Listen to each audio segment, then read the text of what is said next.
Good morning. It's me, Chuck, and welcome to our daily devotion for this Holy Saturday, 2020.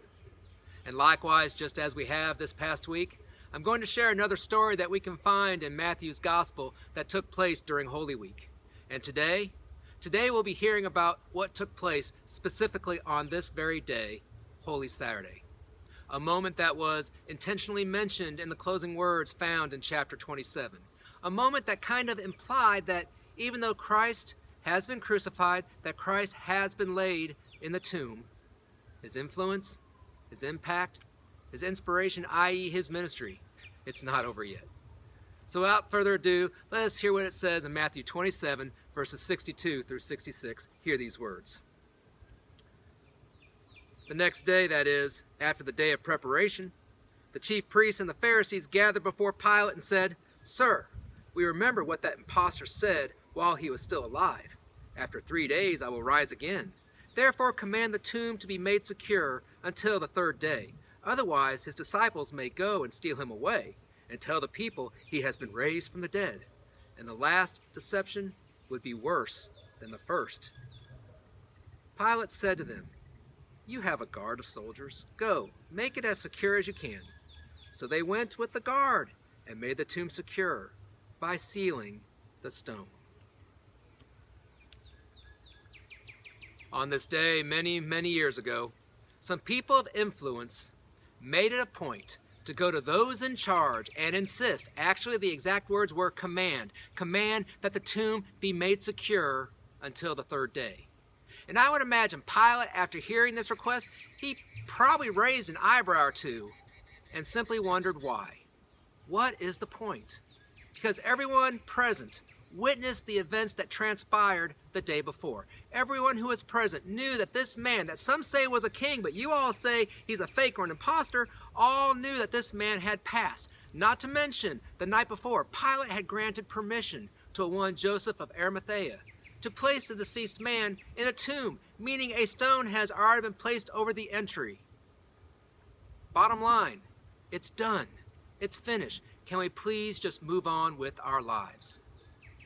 However, to keep the peace, to provide a little damage control, Pilate did indeed provide and post some guards, and also a little extra as well.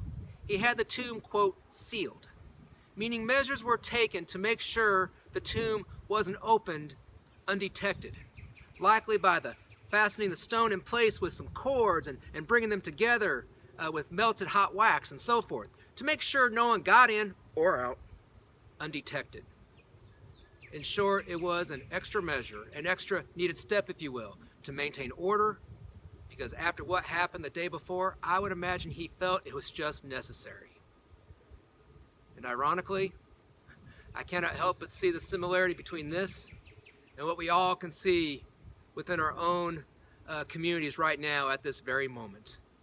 It is very well known that our governmental officials, they've had to make some very tough choices and decisions that we have not liked or cared for, just so they can maintain order or maintain peace during this time of need we are all experiencing right now.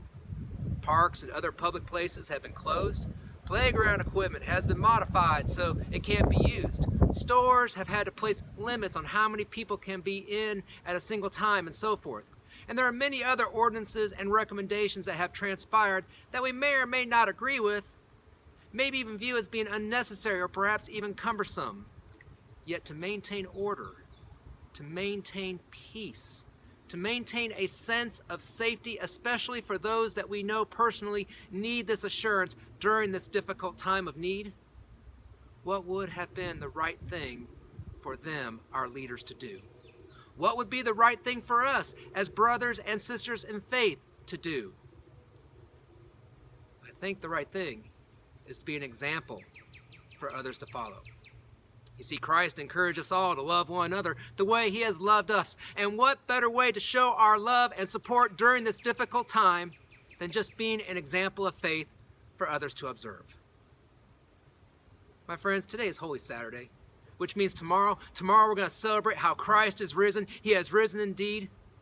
So as we patiently wait and conduct ourselves in such a way that reflects the faith and love we all share with Christ.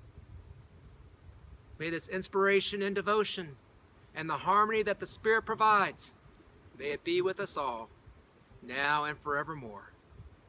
Amen.